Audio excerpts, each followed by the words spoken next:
할렐루야! 사랑하는 성도 여러분, 어제 하루 동안 주님 은총 안에서 평안히 잘 지내셨습니까?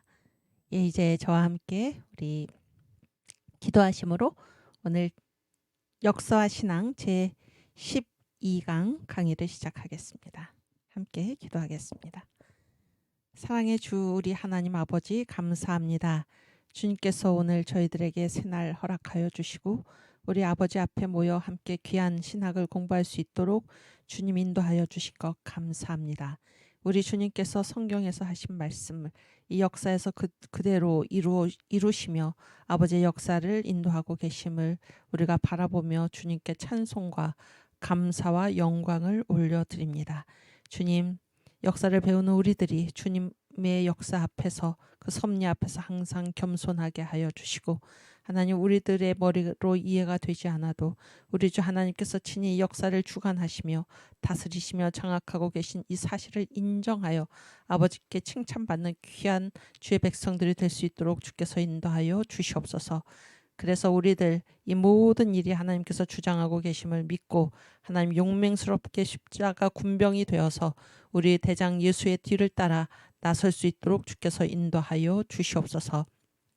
하나님 국민혁명당을 주여 붙들어 주시고 주님께서 우리들에게 선물로 주신 이 귀한 당에 우리가 다 하나같이 가입이 되어서 하나님 주님께서 우리들에게 맡겨주신 예수한국 복음통일을 이루기 위해서 하나님 이 당의 귀한 일을 할 수 있도록 주께서 인도하여 주시며 우리가 다 한마음 한뜻으로 모여서 이 자유대한민국을 지켜내게 하여 주시고 우리 주님 바라시는 가장 아름답고 복된 나라가 이 땅에 이루어지도록 주께서 인도하여 주시옵소서.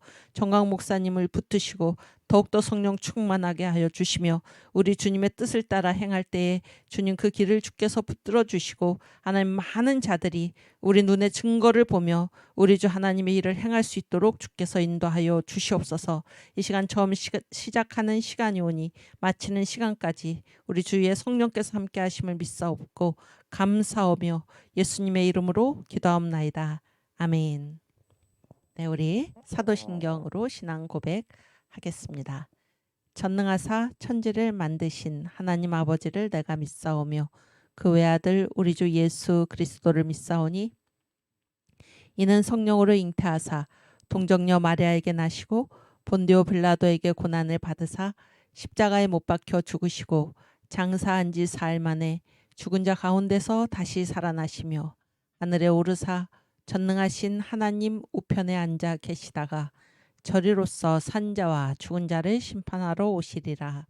성령을 믿사오며 거룩한 공회와 성도가 서로 교통하는 것과 죄를 사하여 주시는 것과 몸이 다시 사는 것과 영원히 사는 것을 믿사옵나이다. 아멘. 네, 감사합니다.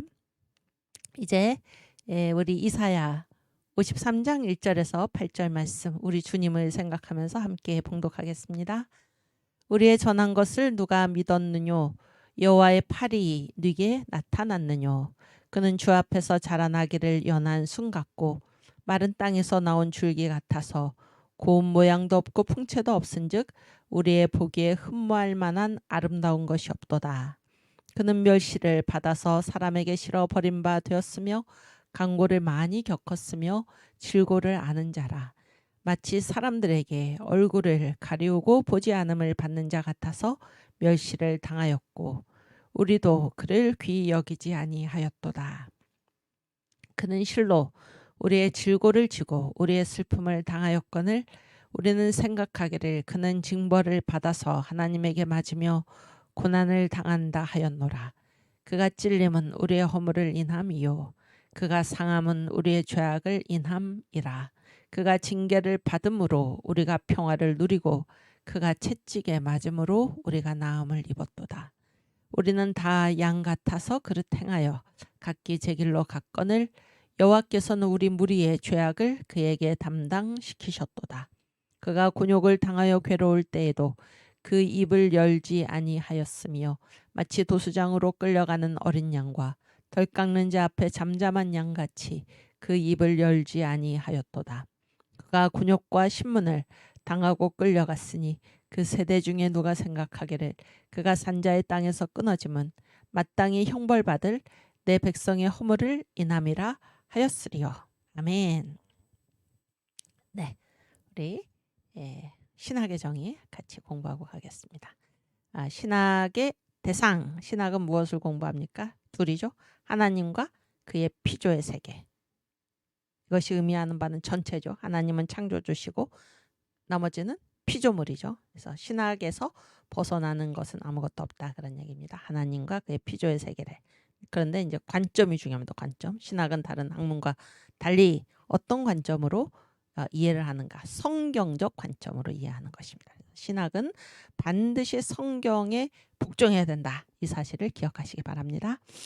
그러면 성경은 무엇인가? 성경은 성경적 관점은 어떤 것인가? 그랬을 때 성경의 주제가 뭔가? 성경의 기록 목적이 무엇인가? 성경의 내용이 무엇인가를 우리가 알면 성경적 관점이 어떤 것인가를 알 수가 있는데요. 그렇죠? 이 세 가지는 다 누구를 가리키고 있습니까? 예수 그리스도. 네, 성경의 주제 예수님. 요한복음 5장 39절 말씀. 너희가 성경에서 영생을 얻는 줄 생각하고 성경을 상고하거니와 이 성경이 곧 내게 대하여 증거하는 것이로다. 아멘. 성경은 나에 대한 증거이다. 성경의 주제 예수님. 성경의 기록 목적 요한복음 20장 31절 말씀. 오직 이것을 기록함은 너희로 예수께서 하나님의 아들 그리스도이심을 믿게 하려 함이요 또 너희로 믿고 그 이름을 힘입어 생명을 얻게 하려 함이니라. 아멘. 두 가지죠. 첫 번째, 예수가 하나님의 아들 그리스도이시다라는 사실을 믿어라, 그런 얘기입니다. 두 번째, 왜 믿습니까? 믿는 데는 목적이 있죠. 목적. 어떻게 하기 위해서? 생명을 얻게 하기 위해서. 우리로 예수 이름을 힘입어 생명을 얻게 하시기 위해서. 아멘. 그다음에 성경의 내용 누가복음 24장 27절 말씀. 이에 모세와 및 모든 선지자의 글로 시작하여 모든 성경에 쓴 바 자기에 관한 것을 자세히 설명하시니라. 아멘. 모든 성경에 쓴 바는 무엇입니까? 자기에 관한 것, 예수님께 관한 것. 그래서 우리가 이제 자세히 설명하셨다. 예수께서 모범을 보이셨죠.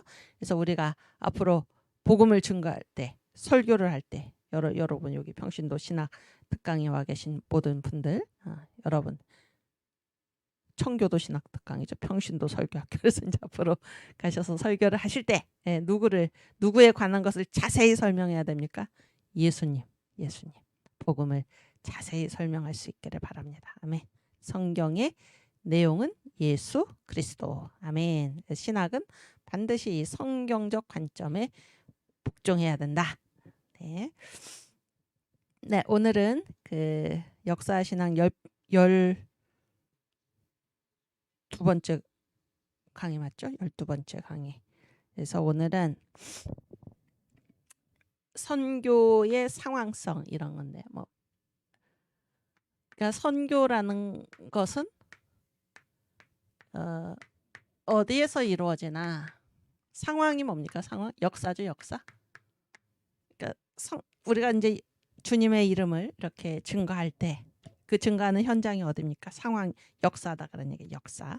그래서 역사를 벗어나 가지고 무슨 우리가 선교를 하는 게 아니다, 그런 얘기입니다. 네, 그 얘기를 하는데 어제 우리가 함께 얘기했던 거를 조금 마무리하면은 15번.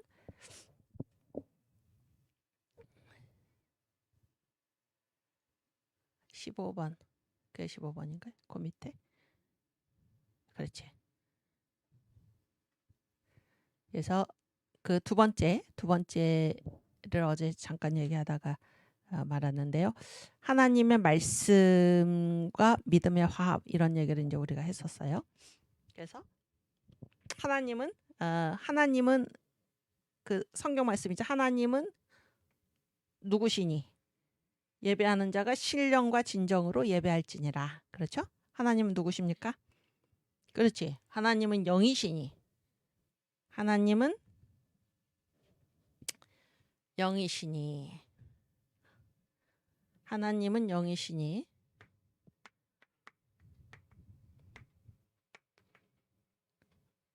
예, 하나님의 영이죠. 하나님의 영. 하나님은 영이시니 예배하는 자가 신령과 진정으로 예배할지니라. 그렇죠? 그래서 사람도 사람의 본체가 무엇입니까? 사람의 본체. 하나님은 영이시고, 그렇죠? 하나님은 영이시고 사람은 어떻습니까? 사람도 사람이 어떻게 구성되어 있습니까? 육체와 뭐로 구성되어 있습니까? 영혼육이죠, 영혼육. 그런데 진짜가 뭡니까? 아니, 제 말은 그러니까 이제 그 정광 목사님이 이 부분을 설명하실 때 우리가 이렇게 이제 그 뭐 이렇게 사고를 당해서 교통사고를 당했어요. 그래가지고 이제 이 두 다리를 절단을 했습니다. 그렇다고 내가 아닙니까? 아니죠. 그러니까 우리의 육체가 아니라 우리의 진짜 모습은 뭔가 하면 영이다 그런 게 영. 그런 얘기죠. 네, 사람한테도 뭐가 있습니까? 사람한테도 영이 있죠. 영. 사람한테 영이 있고 마귀, 사탄. 마귀도 뭡니까? 마귀도 뭡니까? 마귀도 영이죠. 영. 마귀가 영이 있어요. 근데 영이 있는데 영이 이제 이렇게 몸 바깥으로 외출을 한다는 것입니다. 영이 이제 외출을 할 때 바깥으로 나올 때 뭐를 통해서 나온다는 것입니까? 하나님은 말씀을 통해서 하나님은 말이라고 하면 말씀을 통해서 사람도 뭐를 통해서 말을 통해서 그렇죠? 마귀도 뭐를 통해서 말을 통해서 이렇게 바깥으로 나온다 그런 얘기야. 바깥으로 나오고 그렇죠? 그러니까 영은 뭐에게 영이 말을 밀어내는 거죠. 그래서 말을 통해서 바깥으로 나온다 그런 얘기입니다. 그랬을 때 이 말은 어떻게 합니까? 다른 사람한테 여기 사람이 있죠. 사람한테 이제 어떻게 합니까? 들리죠?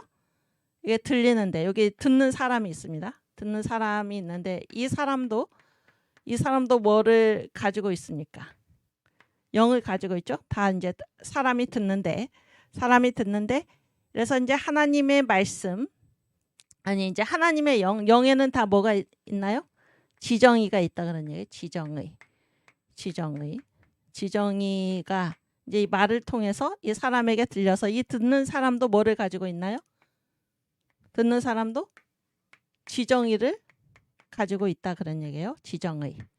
그래서 이 말씀을 통해서 나온 하나님의 영의 지정의가 이 사람의 지성은 지성에게, 감정은 감정에게, 의지는 의지에게 결합이 된다 그러니까 이 말씀을 들으면 말씀과 연합이 되면 그러면 이 사람에게서 어떤 능력이 나갑니까? 이 사람 연합이 된 사람에게는 어떤 능력이 나갑니까? 이 사람은 하나님의 사람이 되는 거예요. 이 말씀을 통해서 하나님의 말씀과 이렇게 말씀을 통해서 하나님의 영의 지정의와 결합된 이 사람은 누가 되냐면 하나님의 사람이 되어서 그러니까 하나님의 능력이 나간다. 이렇게 되어 있는 것입니다. 구조가. 그래서 사람의 영도 똑같이 뭐를 가지고 있습니까? 지정의를 가지고 있죠. 그래서 이 사람의 영도 바깥으로 나올 때 뭐를 통해서 나옵니까? 말을 통해서 나가고 이 말을 듣는 사람의 뭐에 가서 달라붙습니까? 이 말을 듣는 사람의 영혼이 가지고 있는 지정의에 달라붙어서 그렇죠? 그래서 이 말을 통해서 이 지정의가 저 사람의 영의 지정의와 나의 영의 지정의가 결합이 되면 나는 누구의 사람이 됩니까? 내가 그 말을 듣는 사람의 사람이 되는 것입니다. 무슨 얘기인지 아시겠어요?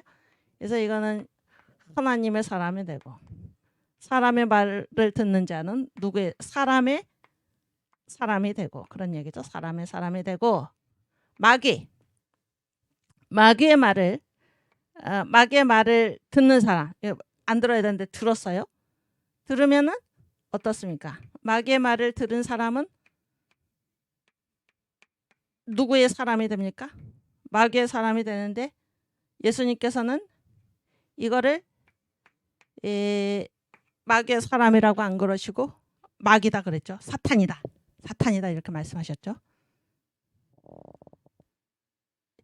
이 얘기가 제 얘기가 아니고 이 얘기가 제 얘기가 아니고 성경 말씀에 지금 그렇게 나와 있고 이거를 이렇게 하나님의 말씀은 곧 영이다. 이게 성경 말씀에 그대로 그렇게 써 있는데 이것을 이렇게 찾아내서 우리들에게 알려주신 분이 누구냐면 정광 목사님입니다. 정광 목사님. 그래서 평신도 설교학교 거기에 하나님의 말씀 이런 게 올라가 있습니다. 총 5편으로 구성된 그런 말씀입니다. 한번 가서 꼭 보시기를 바라고. 놀라운 말씀입니다. 놀라운 말씀. 그래서 성경에 이런 말씀이 있었구나. 근데 영이 바깥으로 나올 때 말씀을 통해서 나온다 이런 얘기예요. 그래서 그 본문을 일단 찾아보면은 요한복음 6장 63절.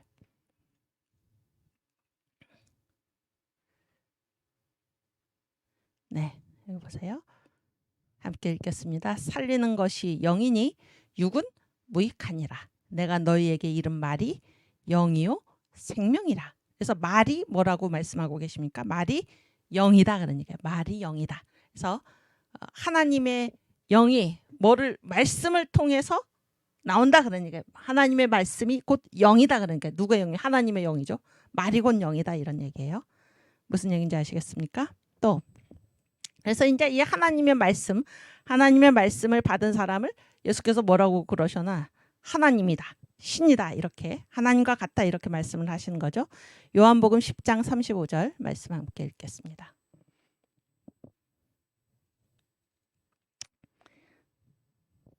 네, 성경은 폐하지 못하나니 하나님의 말씀을 받은 사람들을 뭐라고 하셨습니까? 신이라 하셨거든. 그래서 하나님의 말씀을 받은 사람, 하나님의 말씀을 받아들인 사람, 하나님의 말씀을 말씀과 연합한 이 사람이 뭡니까? 신이다 그러니까 하나님이다 그런 얘기예요.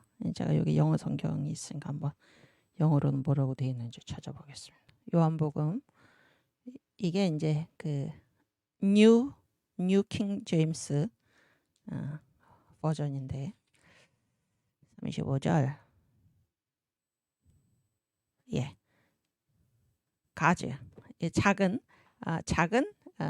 대문자로 되어 있네요. 신들 이렇게 하나님의 말씀을 받은 사람들을 신들이라고 하였다. 그러니까 이 하나님의 능력, 신의 능력이 나간다 그런 얘기죠.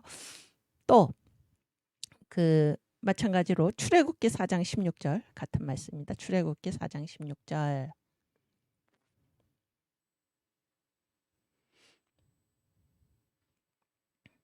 그가 너를 대신하여 백성에게 말할 것이니 그가 누군가요? 아론이죠. 아론. 너가 누군가요? 모세죠. 아론 그가 너 모세를 대신하여 백성에게 말할 것이니 보세요. 아론은 내 입을 대신할 것이요. 모세 너는 아론 그에게 누구같이 되리라? 하나님같이 되리라. 아멘. 그래서 하나님의 말씀과 연합한 자, 하나님의 말씀을 받은 자가 뭡니까? 신이라 하지 않았느냐? 모세 너는 하나님께서 모세에게 말씀을 주신 거죠. 그래서 모세가 지금 아론에게 하나님의 말씀을 줘가지고 그러니까 백성에게 선포하게 하는 거잖아요. 그랬을 때 모세 너는 아론에게 하나님과 같이 되리라. 아멘. 그래서 하나님의 영, 하나님의 말씀을 통해서 하나님의 영의 지정이와 연합한 이 사람에게서 누구의 능력이 나갑니까? 이 사람은 하나님의 사람이 되어서 하나님과 같이 된다. 하나님의 능력이 나간다. 그래서 이 말씀은 곧 이 영이 바깥으로 나올 때 말씀을 통해서 나온다. 그래서 우리가 이 말씀과 연합할 때 그 사람, 하나님의 말씀과 연합하면 하나님의 사람이 되고 사람의 말과 연합하면 그 사람의 사람이 되고. 그래서 여러분도 저도 그렇고 그런 경험이 있으시죠? 이제 어떤 자기가 이제 뭐 좋아하거나 존경하거나 그런 사람의 말을 자꾸 들으면 그런 분의 말을 자꾸 들으면은 그 말이 연합이 돼가지고 그렇죠? 말이 연합이 돼서 자기가 이제 누구처럼 되는 거니까 자기가 존경하는 그 사람의 능력이 이제 이 사람에게서 나오는 것입니다. 이제 그 사람의 사람 또 하나님의 말씀과 연합하면 하나님의 사람 아멘. 마귀와 연합하면 마귀가 되는 것입니다. 마귀. 그래서 마귀와 연합하면 마귀의 사람이 아니고 마귀다. 어디에 그런 말이 나옵니까? 베드로한테 예수께서 뭐라고 그러셨나요?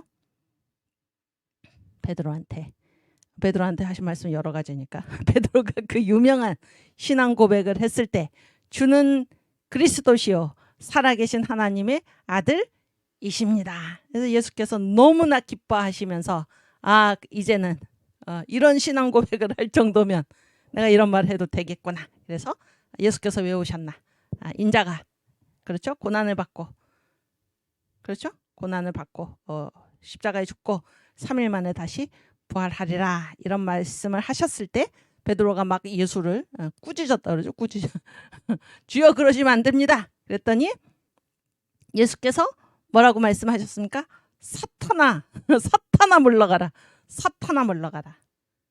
그렇죠? 사탄아 물러가라. 또 가룟 유다 마귀가 가룟 유다에게 예수 팔 생각을 넣었더니 그랬죠. 넣었더니 마귀가 이제 생각을 찔러 넣은 것입니다. 이 가룟 유다에게.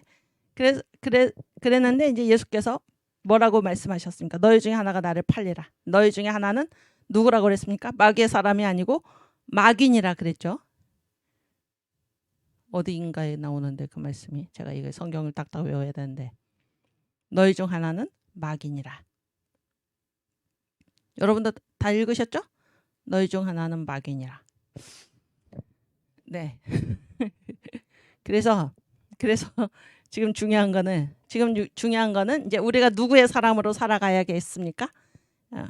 하나님의 말씀이 떨어질 때 주님의 말씀과 연합해 가지고 우리가 하나님의 사람으로 살아가야 할 것입니다. 아멘. 그랬을 때 이 말씀과 연합하는 그것이 무엇인가? 거기에 믿음을 합하라는 것입니다. 주님의 말이 떨어질 때 거기에 믿음을 합하면 이 사람은 누구의 사람이 됩니까? 하나님의 사람이 되어가지고 하나님과 같은 능력이 그에게서 나온다 그런 얘기예요. 그래서 믿음을 합하는 게 중요한데 그것이 히브리서 4장 2절 말씀입니다. 우리 함께 읽겠습니다. 저희와 같이 우리도 복음 전함을 받은 자이나 그러나 그 들은 바 말씀이 저희에게 유익되지 못한 것은 듣는 자가 믿음을 화합지 아니함이라. 아멘. 그래서 하나님의 말씀이 지금 선포가 되잖아요. 복음이 전해지잖아요. 그런데 저 사람들은 왜 그런가? 거기에 뭐를 더하지 않았다는 겁니까? 믿음을 합하지 않았다 그런 얘기예요. 그래서 그 말씀의 능력이 지금 나타나지 않는 것입니다. 않는 거예요. 그러면 그 말씀이 이제 이들한테 유익이 되지 못한다. 그래서 그것이 이제 아무 일도 아무런 변화도 일어나지 않는 것으로 끝나는 게 아닙니다. 끝나는 게 아니고 하나님의 말씀이 떨어질 때 거기에 믿음을 합하여서 아멘 하고 받아들이지 않으면은 그것이 어떤 고난이나 때로는 징계로까지 나타난다 그런 얘기예요. 그래서 예를 들어서 그 사가랴가 누군가요? 엘리사벳의 남편이고 누구의 아버지입니까? 사가랴가 세례요한의 아버지죠. 그랬을 때 이제 가브리엘이 하나님의 그 심부름하는 천사의 이름이 가브리엘이잖아요. 가브리엘이 찾아와가지고 너의 아내 엘리사벳에게 이제 엘리사벳이 그 아들을 낳을 것이다. 그랬더니 이제 사가랴가 그 말씀을 이렇게 딱 믿음을 합해서 받아들이지 않고 의심을 했을 때 사가랴에게 그냥 그 말이 안 이루어진다 이런 것도 아니고 벌이 맺죠. 그 벌이 무엇입니까?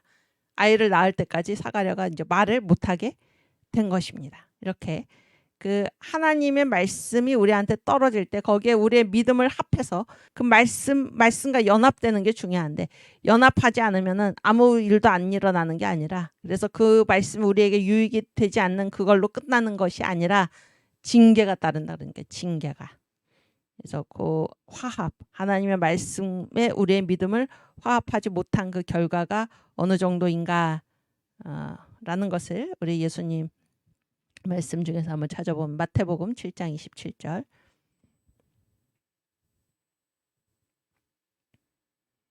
거기에 조금 위에 보면 26절 26절 오케이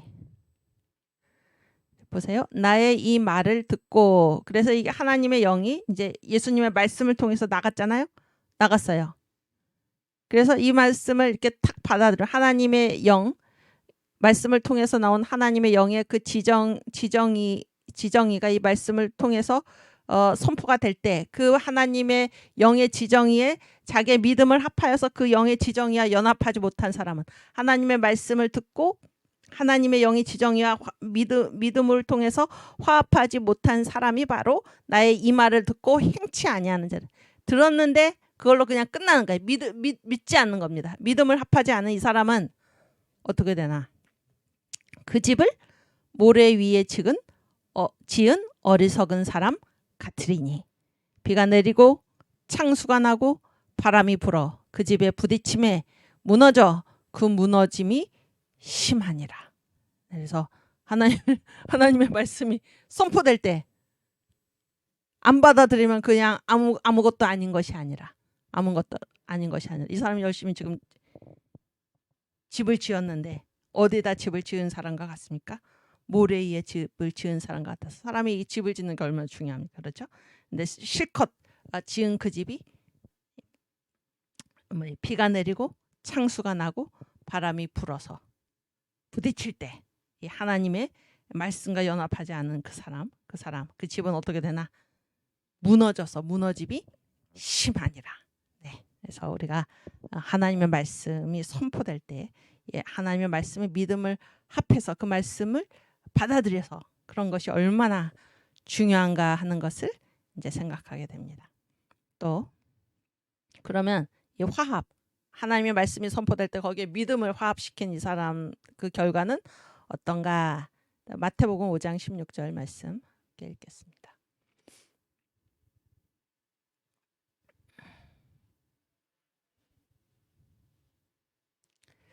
네, 이같이 너희 빛을 사람 앞에 비추게 하여 저희로 너희 착한 행실을 보고 하늘에 계신 너희 아버지께 영광을 돌리게 하라. 아멘.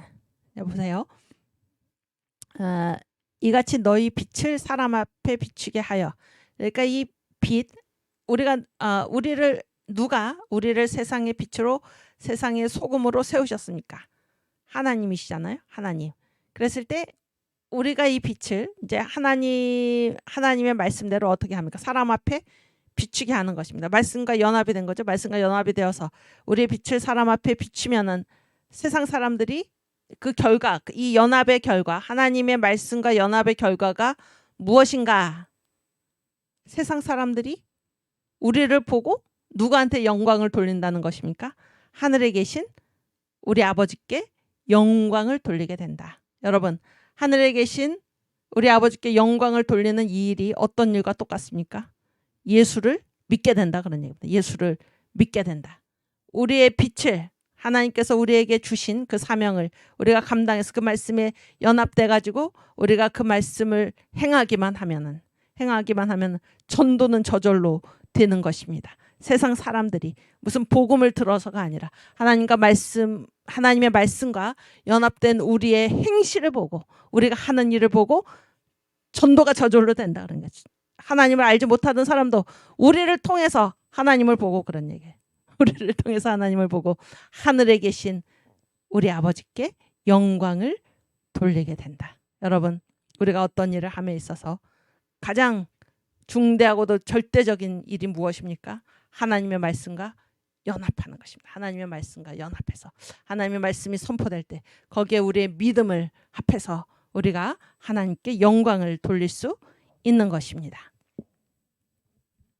그렇죠?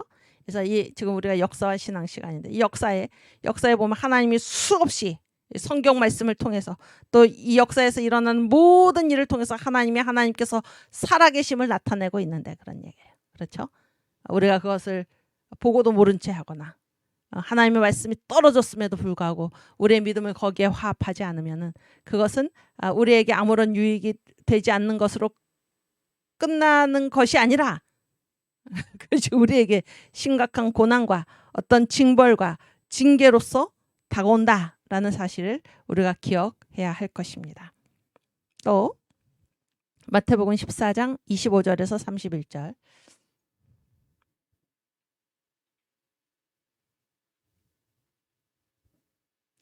네. 그래서 이제 한번 읽어보면 밤 사경에 예수께서 바다 위로 걸어서 제자들에게 오시니 26절 제자들이 그 바다 위로 걸어오심을 보고 놀라 유령이라 하며 무서워 소리 지르거늘. 27절. 예수께서 즉시 일러 가라사대 안심하라 내니 두려워 말라. 일단 여기까지 보면은 여러분 보세요. 지금 이제 이게 어떤 상황이냐면은 이제 예수께서는 기도하러 가시고 이 제자들이 이제 자기들끼리 이렇게 배를 노를 저어서 이제 가는 길입니다. 가는 길인데 이 지금 풍랑이 심히 일어 가지고 이제 이 제자들이 완전히 그 이 풍랑에서 이제 견디기 위해서 열심히 이제 노를 젓는 그런 상황이었어요. 그런 상황인데 예수께서 이제 바다 위로 이렇게 걸어오시는 것입니다. 걸어오셨을 때 예수를 보고 뭐라고 얘기했습니까? 뭐라고 말씀하셨나요? 유령이다 그랬죠. 유령이다. 예수를 몰라보고 언제 이런 일이 지금 발생했습니까? 제자들이 지금 자기들의 일에 몰두한 것입니다. 자기들의 일에. 그래서 여러분 우리가 하나님의 일을 감당함에 있어서도 하나님보다 하나님의 일을 더 중시할 때 아시겠어요? 하나님의 일을 더 중시할 때 예수님 우리가 예수께 집중해야 되는데 예수보다 우리가 예수님의 일이라고 생각되는 그 일에 더 집중할 때 어떤 일이 일어납니까? 예수님 보고 뭐라고 그런다든가 지금 유령이다. 유령이다. 네. 그래서 이 제자들의 모습에서 그런 거를 우리가 발견할 수가 있죠. 그래서 누구보다 앞서면 안 됩니까? 무슨 일을 하더라도 이것이 하나님이 맡겨주신 일인데 하나님이 맡겨주신 일인데 그래서 우리가 이 일에 몰두하고 열심히 하고 근데 그것이 어느 순간에 자기의 일, 자기의 열심으로 그게 바뀔 수 있다는 거예요. 과연 예수님이 그 일을 명하셨는가라는 것을 우리가 잊어버리고 본 모습은 잊어버리고 무엇이 중요한지는 잊어버리고 우리가 그 일에 몰두할 때 실제로 우리에게 그 일을 맡겨주신 우리 예수님을 보고 뭐라고 할 수 있다는 겁니까? 유령이다. 이렇게 할 수 있다는 겁니다. 유령이다. 그러나 예수께서 즉시 일러 가라사대 안심하라 내니 두려워 말라 그러셨어요. 그 다음 28절 베드로가 대답하여 가로되 주여 만일 주시어든 나를 명하사 물 위로 오라 하소서 한데 오라 하시니 보세요. 오라 하시니 말씀이 떨어졌죠. 말씀이 떨어졌어요. 그래서 베드로가 배에서 내려 물 위로 걸어서 예수께로 가되 아멘. 그래서 오라 하나님의 영이 말씀을 통해서 나와서 베드로가 이제 그 말씀을 믿었죠. 믿어가지고 이 말씀 하나님의 영의 지정의가 베드로의 영의 지정의와 연합이 되어서 누구의 능력이 나타났습니까? 하나님의 능력. 예수께서 무리를 걸으신 것처럼 베드로도 지금 무리를 걸어서 예수께로 가는 것입니다. 그래서 하나님의 말씀이 선포될 때 믿음으로 온전히 연합하면 그에게 하나님의 능력이 나타나는 것입니다. 하나님의 사람이 되어서. 그래서 믿음으로 온전히 연합했을 때. 근데 30절 예수께로 가다가 밑을 보니까 바람이 막 이렇게 부니까 바람을 보고 무서워서 믿음이 떨어진 거죠. 지금 믿음이 부족한 거예요. 바람을 보고 무서워서 빠져가는지라. 그러니까 하나님의 말씀에 이제 온전히 연합되지 못한 것입니다. 그 결과가 무엇입니까? 바람을 보고 무서워 물에 빠져갔다 그런 얘기예요. 그러니까 하나님의 능력이 지금 안 나타나는 거예요. 온전히 믿음으로 연합되지 못했기 때문에.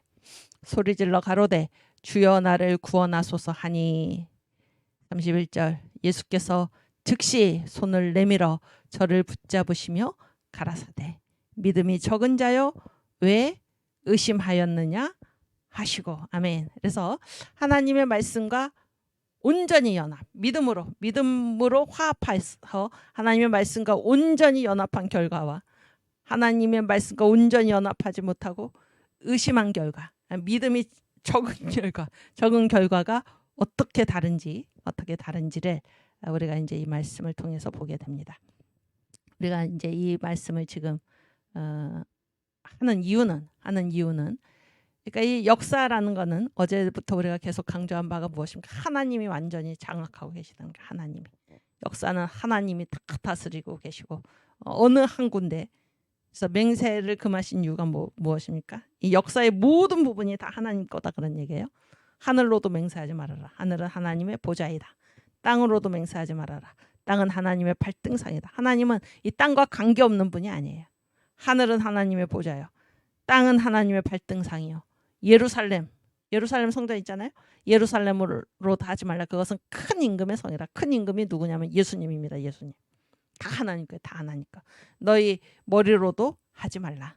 우리 머리카락 하나를 주관하신 분도 누구십니까? 하나님. 그래서 이 역사는 그 전체가 다 하나님께서 다스리고 계신다는 거예요. 큰 거부터 머리카락과 같이 작은 것까지 참새 한 마리도 하나님의 허락 없이는 땅에 떨어지지 않고 그런 얘기입니다. 모든 것을 하나님 붙들고 계시는데, 그렇죠? 그래서 하나님이 안 계셔서 이 역사가 불안하거나 우리의 상황이 불안한 것이 아니라 하나님은 다 주장하고 계세요. 그러면 우리가 해야 될 일이 무엇입니까? 이 하나님의 말씀, 하나님의 영, 하나님의 능력이 하나님의 영이 이 말씀을 통해서 밖으로 나오는 거죠. 그랬을 때 이 하나님과 우리가 완전히 연합하는, 완전히 하나님의 사람이 되는 그 길은 어디에 있습니까? 이 말씀을 온전히 믿음으로 받아들이는 그 길입니다. 그래서 우리가 할 일은 하나님의 말씀이 떨어질 때 거기에 우리의 믿음을 그 말씀에 합하는 것인데, 그것을 우리가 하지 않고 왜 역사가 이런지 이렇게 탓하는 그런 어리석은 모습을 보여서는 되지 않는다라는 것입니다. 그리고 이 역사, 주님께서 주장하고 계신 이 역사, 하나님께서 다스리고 계시는 이 역사에서 우리가 가장 복되고 행복하게 살아가는 길은, 성공적으로 살아가는 길은 무엇입니까? 주님의 말씀이 떨어졌을 때 그 말씀에 온전히 우리의 믿음을 합하여 연합해서 살아가는 그 길이 가장 복되고 성공적으로 살아가는 길임을 우리가 생각하게 되는 것입니다. 역사는 하나님께 의해서 완전히 장악되어 있다는 거예요. 우리의 유일한 자세는 주님의 말씀이 선포될 때 거기에 온전히 우리의 믿음을 합하여서 주님과 연합해서 주님의 사람으로 능력 있게 살아가는 그 길이다 하는 것을 생각할 수 있기를 바랍니다. 아멘. 그래서 이 성경 말씀, 하나님의 말씀은 아무 능력이 없는 게 아니라 전부입니다. 전부. 하나님의 말씀. 그래서 말씀을 통해서 우리 주님의 영이 나오고, 그 지정이 하나님의 영의 지정이야 우리의 지정이가 연합될 때 우리는 하나님의 사람으로서 능력 있는 삶을 살아갈 수 있다, 그런 얘기입니다. 그래서 무엇에 결합될 것인가? 하나님의 말씀에 결합될 것인가? 사람의 말에 결합될 것인가? 마귀의 말에 결합될 것인가? 그 결과는 전혀 다르다 하는 사실을 기억하고, 무슨 선택사항이 아니죠. 선택사항. 우리는 누구의 말씀대로 살아가야 됩니까? 하나님의 말씀에 온전히 연합돼서 살아가는 저와 여러분이 되기를 주님의 이름으로 축원합니다. 아멘. 네, 오늘 다시 그 선교의 상황성 여기로 넘어가서 12번 그거 보여주세요. 그래서 이제 오늘 되게 이런 내용을 우리가 다루고자 하는데, 경건주의 선교, 그다음에 미국 정부와 그 언론, 그다음에 이쪽에 보면은 토인비라는 사람이 있어요. 토인비 역사학자죠. 그런데 이제 예수회는 이 카톨릭의 선교 단체입니다. 그러니까 카톨릭에서 이제 유명한 수도회가 3개가 있어요. 3개가 있는데, 첫 번째는 그 도미니쿠스 수도회, 그다음에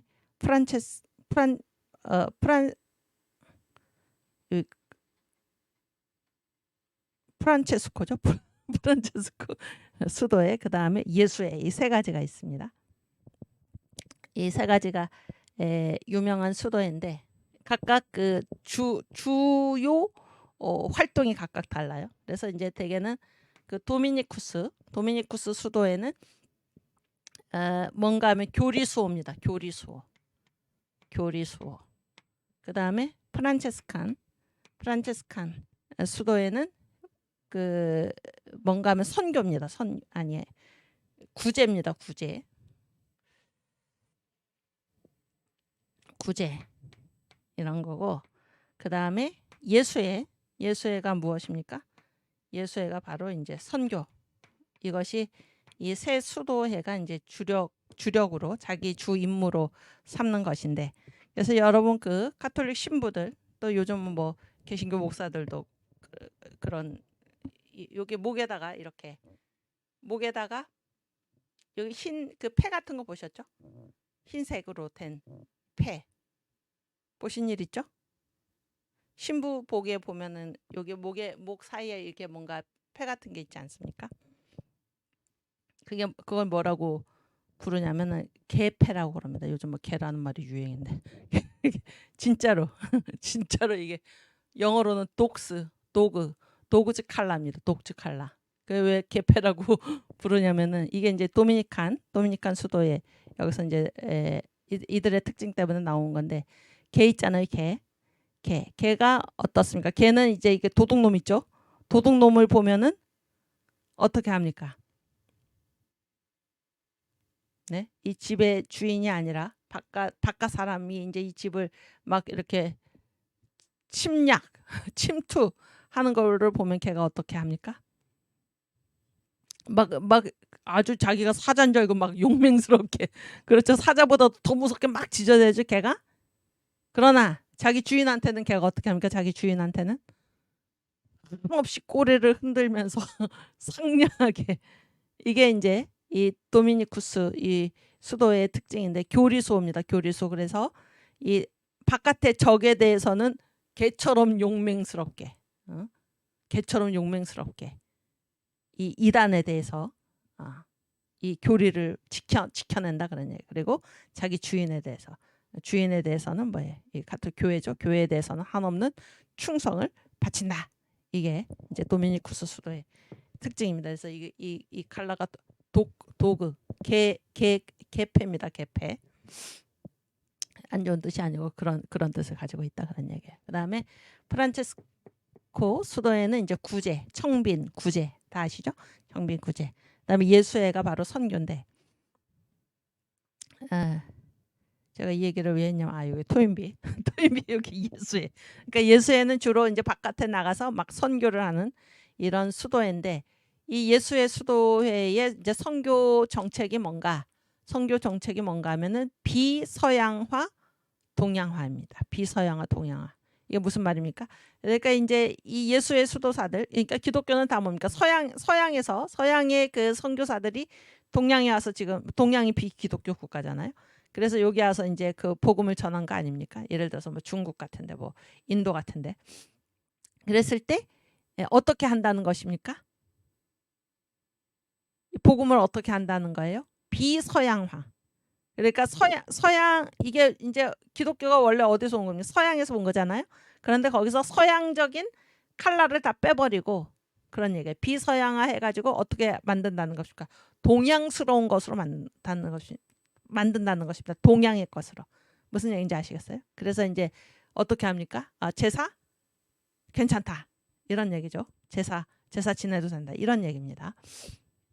그런 예수회의 선교 방법을 토인비가 칭찬을 했다 그런 얘기예요. 칭찬을 했다. 이거는 이제 우리가 나중에 또 이따가 일단 지금 제목만 한번 보고. 그래서 이제 이런 방법을 취한 사람이 누군가, 인도의 노빌리라는 예수의 선교사가 그렇게 했고 그런 얘기예요. 중국에는 마테오 리치라는 예수의 선교사가 그렇게 했는데 이 방법을 토인비라는 역사학자가 칭찬을 했다 그런 얘기예요. 칭찬을 했다. 그리고 이제 그 밑에 세 번째 네모는 그런데 복음, 지금 선교잖아요. 선교는 복음을 전하는 거죠. 복음을 전할 때 그 복음은 그러니까 문명과 같이 간다 그런 얘기예요. 무슨 얘기인지 아시겠어요? 그러니까 가서 기독교를 전할 때 이 기독교의 환경인 서양 문명이 동반돼서 같이 가는 거는 불가피하다. 이런 것이 바로 선교의 상황성입니다. 이 상황은 떼버리고 순수한 복음만을 전할 수 있다. 이건 완전히 착각이다. 그거는 불가능하다 그런 얘기. 그거는 불가능하다. 그런데 그런 것을 시도했던 사람들이 누군가, 그런 생각을 가졌던 사람들이 누구냐면 여기 앞에 네모 두 개입니다. 경건주의 선교.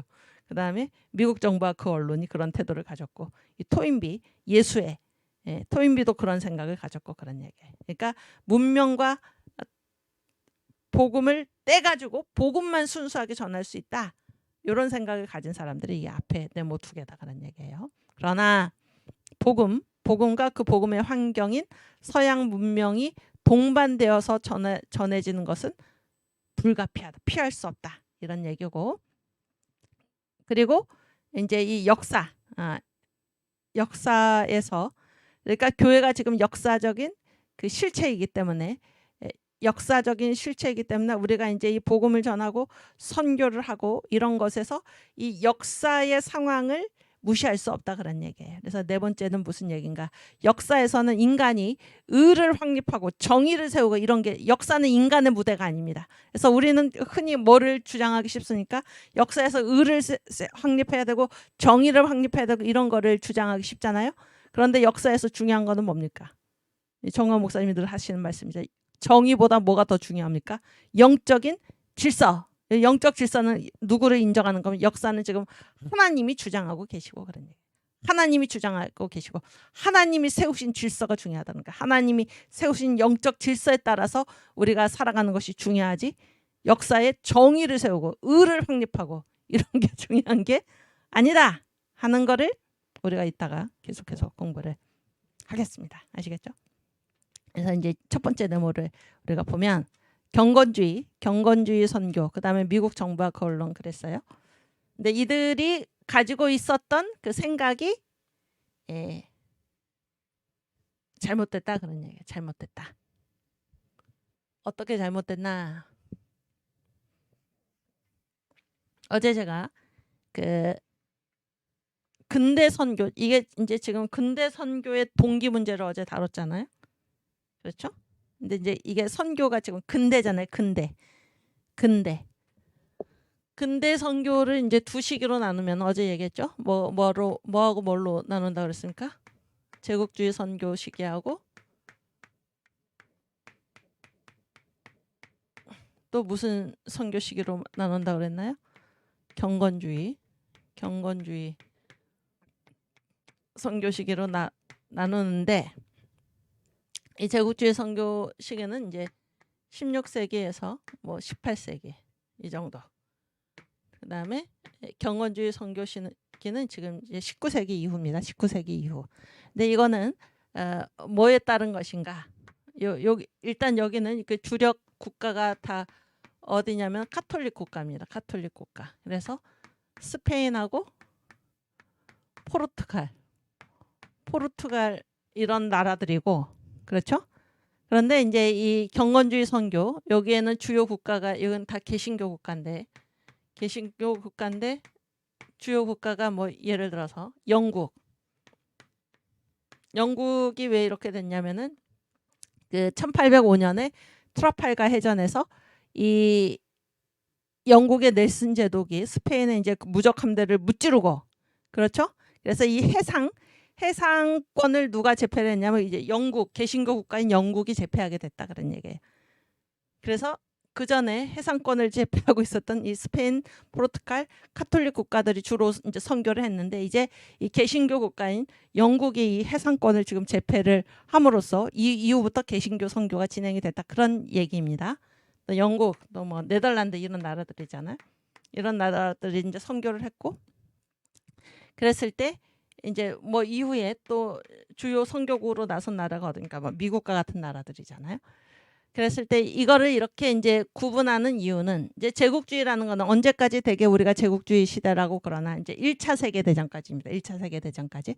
그랬을 때 이 제국주의는 나라가 하나가 아니고, 나라를 이제 자꾸 이렇게 해외 식민지를 개척하는데, 이 식민지를 개척한다라고 했을 때 그것이 무슨 나쁜 의미가 아니다, 그런 얘기입니다. 나쁜 의미가 아니다.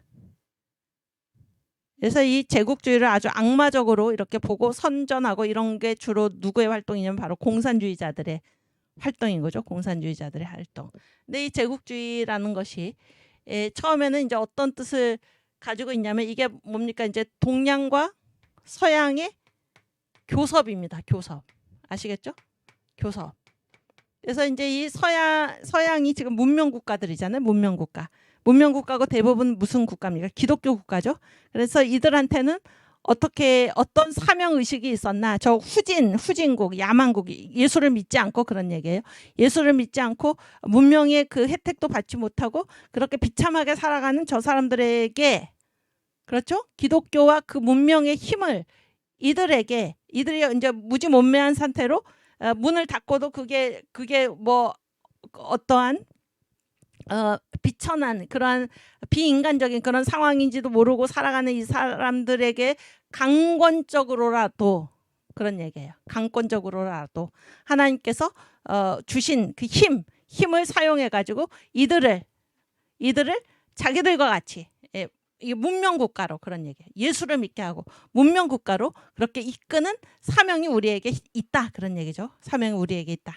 이것이 이제 제국주의가 가지고 있었던 이제 선의의 뜻입니다. 아시겠죠?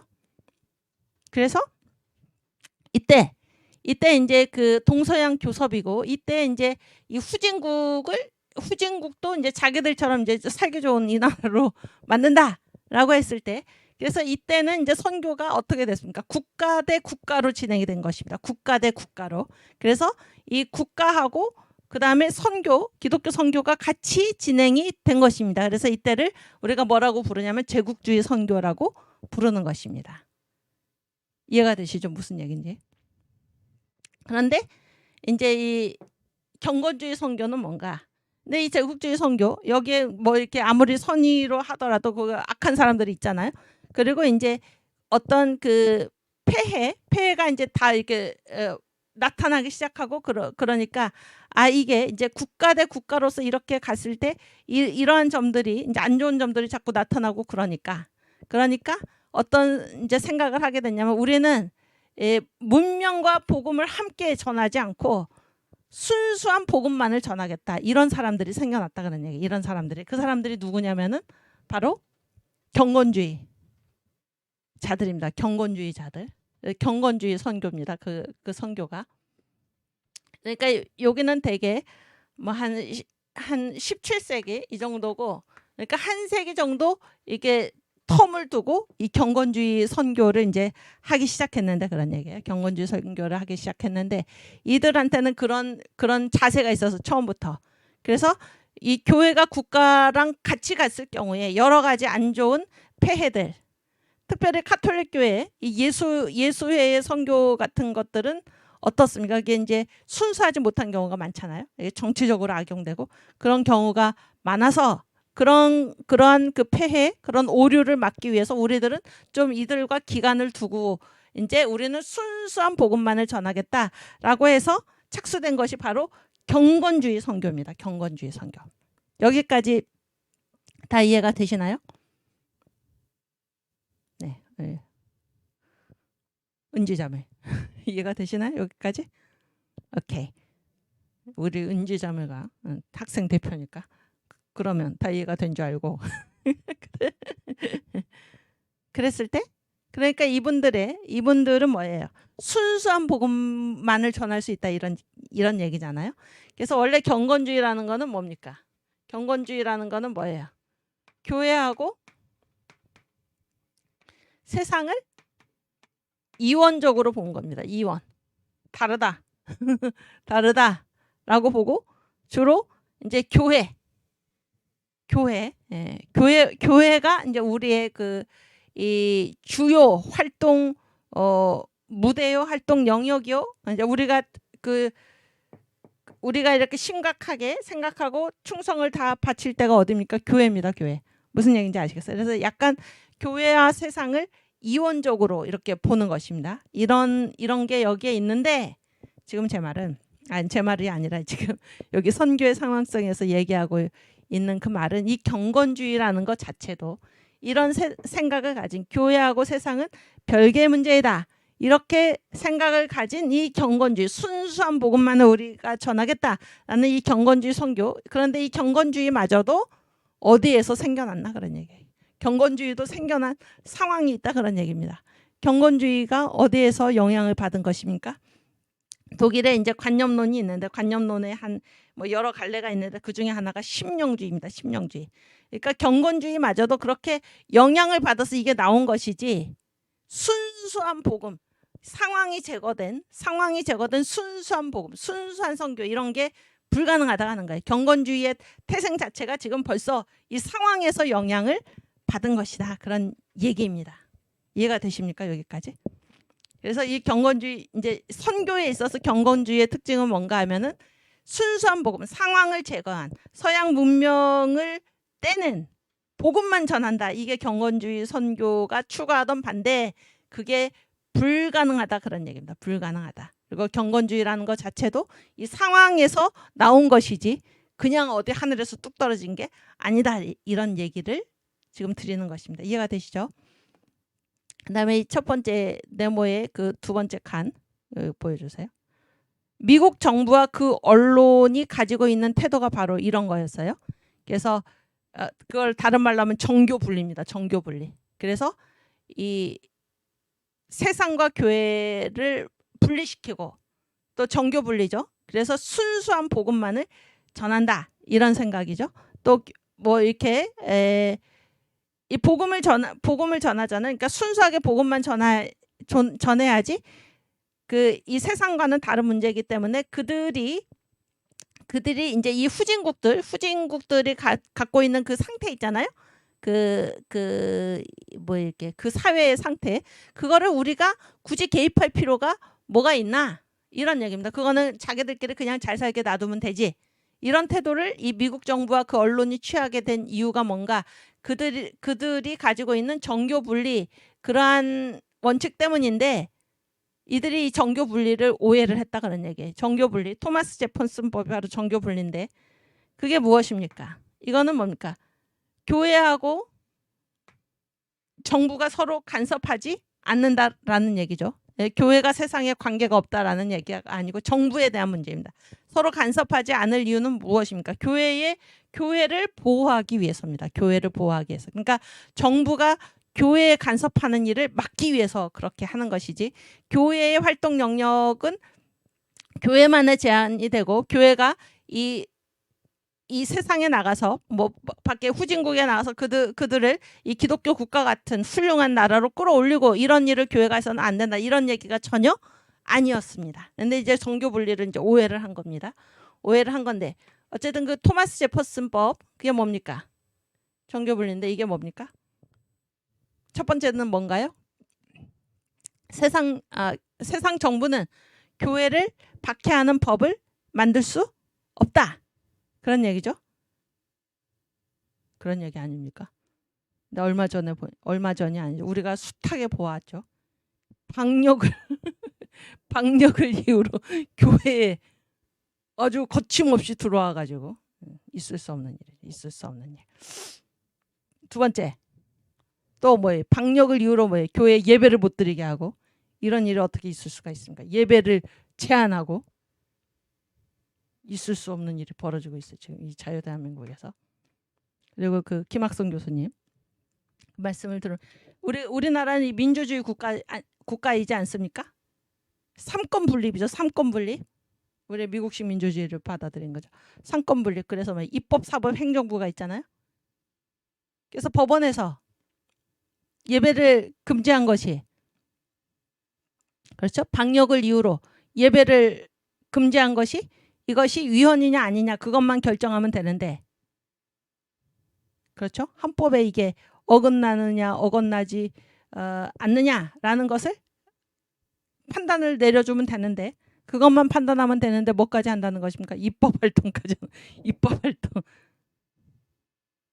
예배를 아예 금지하면 그거는 헌법에 지금 거스르는 거죠. 그걸 알기 때문에 몇 명까지는 드려도 좋다. 이거는 뭡니까? 그거는 사법부가 할 일이 아니죠. 사법부가 할 일이 아닙니다. 그래서 우리나라가 지금 어떻게 이렇게 엉망이 지금 되고 있어요. 엉망이 되고 있어요. 이게 다 뭡니까? 이 정신을 잃어버려서 정신을. 이승만 건국의 4대 기동. 이 나라가 어떤 나라인가? 정신을 잃어버려서 교육시키지 않아서 지금 이런 일이 발생하고 있는 것입니다. 이 사법부 있는 판사들 얼마나 공부 많이 한 사람들입니까? 경찰들, 공무원도 얼마나 공부 많이 한 사람들입니까? 할 공부를 안 했다 그런 얘기. 이 나라가 어떻게 세워졌는지도 모르고 교회가 이 땅에서 어떤 존재인지도 모르고 어떤 상황에 우리가 처해 있다는 얘기. 첫째, 세상 정부는 교회를 박해하는 법을 제정할 수 없다. 그렇죠? 둘째, 정부는 교회에 뭐를 부과할 수 없다? 세금을 부과할 수 없다. 교회는 이 자율적인 공동체입니다. 자율적인 공동체. 세 번째, 정부가 교회의 성직을 임명할 수 없다. 없다. 이게 뭡니까? 교회하고 정부는 이 별개 영역이다. 별개 영역. 그래서 교회만의 이 자율적인 교회는 누구야? 교회만의 다른 질서가 있는 것입니다. 이거를 지금 이 주사파 정부가 부인하고 있는 것이죠. 부인하고 온갖 못된 일을 하고 있고, 여기서뿐만이 아니라 그 이전에부터 무슨 목회자 세금법 이런 것들, 그렇죠? 기독교 사립학교는 이 그 학교의 건학 정신에 따라서, 설립 정신에 따라서 이렇게 운영하도록 되어 있는데, 그리고 이 건학 정신을 수행하는 그 사람들 중 대표적인 사람들이 교사나 대학 같은 경우는 교수들 아닙니까? 그런데 이 교사나 교수들을 학교에서 자기들의 설립 정신에 이념에 맞게 뽑아야 되는데 그렇게 하지 못하고 바깥에서 무슨 그 정부에서 무슨 자치단체에서 임명한다. 완전히 이거는 이 신앙의 자유를 침범하는 그러한 행위입니다. 그러한 행위예요. 그래서 이 나라가 지금 어떻게 돼가고 있는지를 우리가 두 눈 똑바로 뜨고 이거를 이 교회, 그다음에 이 기독교 사립학교 다 이렇게 우리가 지켜내야 하는 것입니다. 그래서 그 유일한 길이 어디에 있나? 개별적으로 한 문제 가지고 지금 독자적으로 싸우면 아무도 못 이깁니다. 국민혁명당 1000만 명 조직이 되어서 우리가 스스로 힘을 갖추고, 우리가 스스로 힘을 갖추고 누구에게 부탁하고 사정하는 게 아니라 실컷 기독교인 국회의원들 뽑아놓고 장로를 대통령으로 세워놓고 거기에 가서 사정하고 해주시오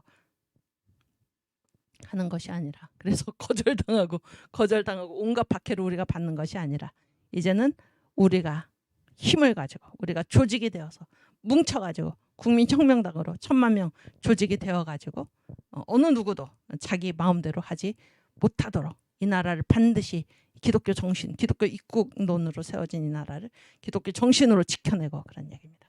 자유민주주의, 자유시장경제, 한미동맹, 우리가 우리 힘으로, 이 교회의 힘으로, 국민혁명당, 이 예수의 복음의 정신으로 무장되어서 반드시 이 나라를 우리가 지켜내야 할 것입니다. 아멘. 네, 다 했죠? 이 얘기를 제가 왜 했나요? 그래서 미국 정부와 그 언론이 이렇게 순수한 복음만 전해야지 문명을 함께 전해서는 안 된다. 지금 저들 나름대로 행복하게 살고 있는데 왜 굳이 우리가 가서 그 대문을 두드려 가지고 복음을 전할 필요가 있는가? 라는 말을 한 이유가 뭔가 하면은 정교 분리 때문에 그렇게 한다고 자기들은 생각하는데, 정교 분리를 완전히 오해했다 그런 얘기예요. 정교 분리라는 건 원래 그런 게 아니고, 정교 분리는 일단 이거는 토마스 제퍼슨법에서 말하는 정교 분리라는 거는 뭡니까? 이게 뭔가 하면은 정부하고 교회는 서로 별도의 영역이다. 서로 간섭하지 못한다. 이런 얘기지.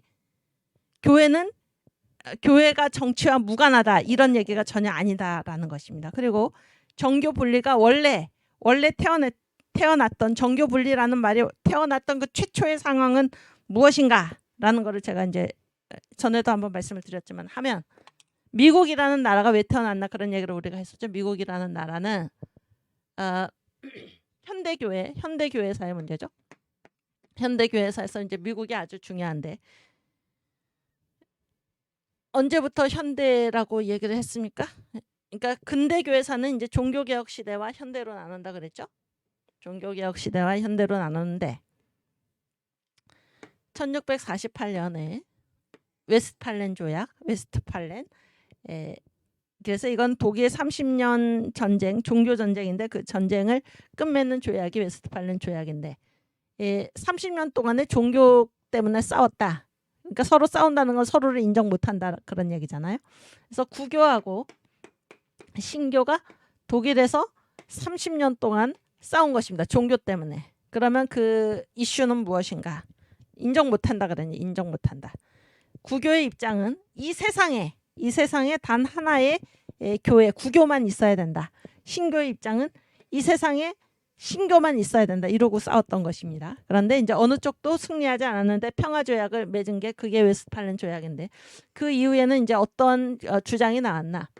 한 지역 한 교회입니다. 한 교회. 그래서 지역마다 교회 지역마다 이게 지역마다 다르다라는 거는 인정을 하는데 한 지역 안에는 반드시 교회가 몇 개만 있어야 됩니까? 하나만. 지금 얘기는 교회 개수를 얘기하는 게 아니라 그 신앙의 형태가 하나만 있어야 된다 그런 얘기예요. 그것이 성공회든지 아니면 무슨 카톨릭이든지 아니면 뭐 장로교든지 감리교든지 이런 얘기입니다. 그러니까 이거는 아직까지 무슨 개념입니까? 지역에 따라서 교회가 정해진다. 이게 이제 국교 개념이죠. 아직까지 국교 개념입니다. 국교 개념. 그러면 이때 유럽에서 그때 다 기독교 국가들은 유럽에 있었잖아요.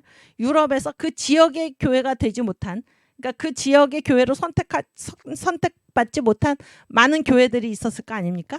이들은 이제 그 지역의 교회로 선택받지 못하면 정통이 아니죠. 정통이 아니면 다 이단이죠. 이단에 대해서는 어떻게 합니까? 가차없이 뭐 재산을 몰수하고 뭐 처형을 하고 살 수 없는 것입니다. 그 땅에서는.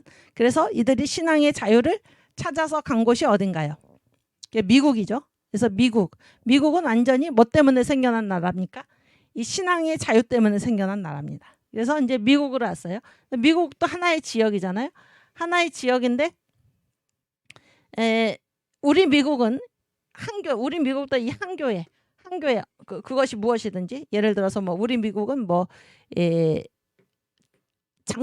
장로교를 우리 미국의 종교로 한다. 교회로 한다라고 했을 때 그러면 장로교가 아닌 다른 모든 교회들은 또 다시 이단이 되잖아요. 그러니까 미국으로 몰려든 이 모든 사람들이 이 모든 교회들이 다 이 박해 경험이 있는 거예요. 박해. 그 나라의 교회로 선정이 되지 못했기 때문에 박해를 받아서 지금 온 사람들이 이 미국에 있는 모든 교회들이잖아요. 그래서 이들이 여기에서 미국에서까지 우리 미국은 단 하나의 교회만 정통으로 인정한다 이렇게 하지 않았던 것입니다. 그래서 여기 온 교회가 뭐 수가 여러 개잖아요. 여러 개 다양한 교회들이 있는데 이 교회들을 이제 더 이상 지역이 선택하지 않고 개인이 선택한다. 그래서 이게 바로 정교 분리가 된 것입니다. 정교 분리. 여기까지는 뭐예요? 정교 일치입니다. 이게 왜 정교 일치냐면 이게 지역이 이제 정치 단위잖아요. 정치 단위. 한 지역 한 교회. 정치 단위와 교회 단위가 똑같았는데 미국에서는 뭐예요? 정치 단위는 미국이 하나인데 교회는 뭡니까? 여러 개죠. 여러 개를 다 인정하는 것입니다. 그래서 정치 단위와 교회 단위가 분리가 되고 더 이상은 지역이 교회를 선택하는 것이 아니라 개인이 교회를 선택한다. 개인이. 그러니까 그 안에서 미국에서 살아가는 개인이 각각 저마다 교회를 선택할 수 있는 거예요. 무슨 얘기인지 아시겠습니까? 그래서 여기를 국가교회라고 그래요. 국가교회. 이 국가에는 교회가 하나만 있을 수 있다라는 것이고 미국은 교파교회라고 합니다. 교파교회. 그러니까 지역이 교회를 선택하는 것이 아니라 개인이 교회를 선택하기 때문에 이 교파가 여러 개 있는 것입니다. 다 인정을 받는 것입니다.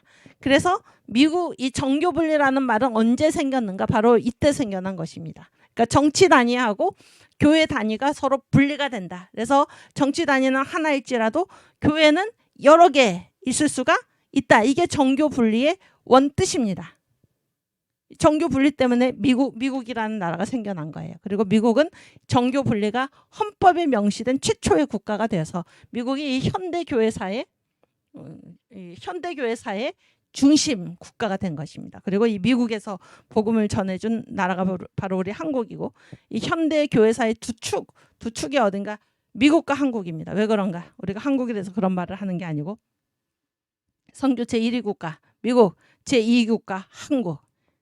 이 한국은 이 미국과 비교도 할 수 없죠. 땅덩어리나 모든 면에서 비교도 할 수 없지만은 미국이 그 선교사들, 미국 선교사들이 전해준 그 복음을 듣고 이 한국 비참했던 조선 그 나라가 어떻게 이렇게 놀라운 기독교 국가로 지금 성장을 해서 세계 선교 제2위 국가가 된 것입니다. 얼마나 감사한 일입니까? 그렇죠? 어쨌든 정교분리라는 말은 이렇게 해서 나온 것이 이게 정교분리지. 그러니까 다시 말하면 정치 단위와 교회 단위가 분리가 됐다. 이게 정교분리지. 이때 미국 정부와 그 언론이 이해한 대로 이게 교회가 무슨 정치에 관여할 게 무엇인가? 교회가 그 사람들이 지금 편안하게 살고 있는데 굳이 가가지고 우리 문명을 전해줄 일이 무엇인가? 라는 것이 아니었다 그런 얘기예요. 그러니까 미국 정부와 그 언론이 정교분리라는 것을 내세워서 그런 태도를 취한 것은 완전히 그것을 잘못 이해한 결과이다 그런 얘기입니다. 이해가 되시죠? 또 경건주의 선교사들이 우리는 문명과는 관계없는 순수한 복음만을 전하겠다. 완전한 착각이라는 것입니다. 그것이 실제 가능하지 않다라는 사실을 우리가 생각하는 것입니다. 그래서 우리 그 말을 한번 읽어보고 가겠습니다. 어제 읽었던 그 알렉산더 윌리엄슨 몇 번이죠? 18번.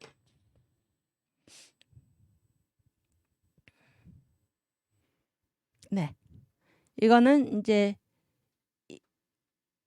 그러니까 그 복음과 문명은 같이 가도록 되어 있지. 이게 서로 뗄 수 없다라는 얘기입니다.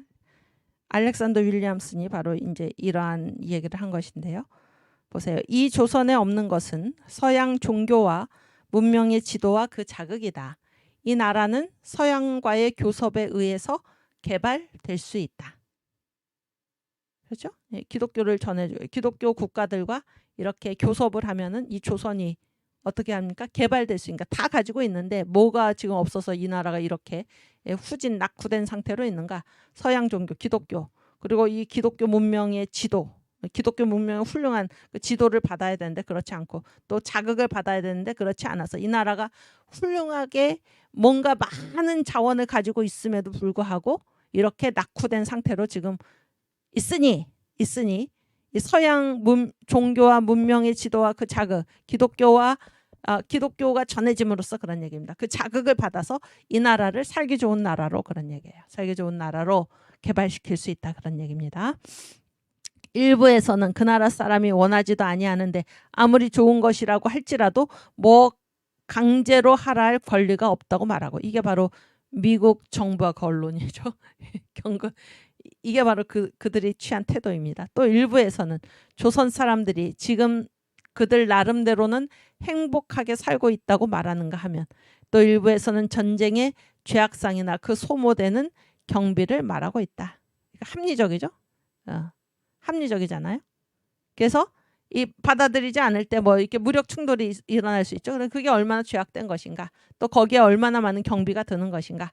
그런데 선교라는 거는 뭡니까? 어제 우리가 얘기한 대로 시급한 것입니다. 시급해도 되고 안 해도 되는 그런 게 아니에요. 이러한 논리를 내세우면서 원하지도 않는데 우리가 뭐 강제로 가서 복음을 전할 이유가 뭐가 있는가? 지금 그들 나름대로는 행복하게 살고 있는데 이게 행복하게 살고 있는 것입니까? 네, 행복하게 살고 있는 것입니까? 어제 얘기했죠. 이 아담의 타락, 아담이 선악과를 따먹은 이후에 이 나라가 누구의 공화국이 되었습니까? 사탄 공화국이 되어 있어서. 그런데 거기에 예수께서 하나님의 아들이 이 땅에 육신을 입고 오셔서 성령으로 잉태되어 오셔서 여기에 빛의 공간을 만드신 거. 빛. 사탄 공화국의 교회죠. 바로 교회. 그랬을 때 우리만 이 빛의 공간에서 예수 믿는 사람만 이 서양의 기독교 국가만 그렇게 살아서는 안 된다 그러니 이걸 어떻게 합니까? 이 빛을 잡고 이 복음의 빛을 전해야 되는데 이 복음의 빛이 전해지지 않으면은 예수를 믿지 않으면은 그게 나름대로 행복하게 사는 게 아니죠. 사탄의 영에 눌려서 죄와 사망의 권세 아래서 사는 것입니다. 그것은 행복이 아닙니다. 그런데도 정교 분리의 입장을 가진, 그러니까 잘못 이해하고 있는 이 사람들이 그렇게 얘기를 한다는 것입니다. 또 일부에서는 조선 사람들이 지금 그들 나름대로는 행복하게 살고 있다, 이렇게 얘기한다는 거예요. 그러니까 이 영적인 문제에 대해서 완전히 눈 감은 것이죠. 눈 감은 것입니다. 또 일부에서는 그렇게 하다 보면 뭐 전쟁이 충돌이 일어날 수 있고 소모되는 경비가 있을 수 있고 어떤 인명의 희생이 있을 수 있고 받아들이지 않을 경우에 우리가 뭐 그렇게까지 하면서 그런 희생을 치러 가면서까지 그렇게 가서 복음을 전할 이유가 있는가라고 말한다는 것입니다. 그러나 이 알렉산더 윌리엄슨 훌륭한 생각을 가졌죠. 하지만 나는 믿는다. 우리 인류는 서로 상통하는 이해관계를 가지고 있으면 나만 혼자 잘 살아서는 안 된다. 나만 예수 믿어서는 안 된다, 그런 얘기입니다. 피차의 의무감 속에서 산다고 하는 사실이다. 그것은 강자가 약자를 돕고 아는 사람이 무지한 사람을 인도하고 문명한 나라가 낙후된 나라들을 도와주어야 하는 그런 의무라는 것이다. 따라서 나는 미국이나 대영 제국과 같은 문명국들이, 이 문명 어디서 나왔습니까? 예수 믿는 데서 나온 것입니다. 예수 믿는 데서. 전위대를 몰아 어리석게도 몽매하게 자폐하고 있는, 문을 닫고 있는 조선과 같은 나라들을 개방시키는 데에 하나님이 주신 힘, 군사력이죠. 힘을 사용하여야 한다고 믿는다. 그래서 강제로라도 뜯어 고쳐야 된다, 그런 얘기. 강제로라도. 왜냐하면 이것이 진리의 길이기 때문에. 하나님께서 이렇게 살기를 원하시기 때문에. 그래서 그들 나름대로 행복하게 살고 있다라고 가만히 놔두는 것은 뭡니까? 임무의 포기이고 방임이다, 그런 얘기. 방임. 아시겠죠?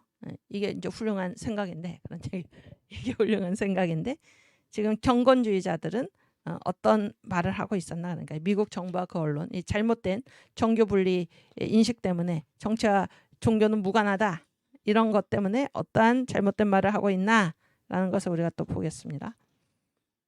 그 20번 파워포인트 20번.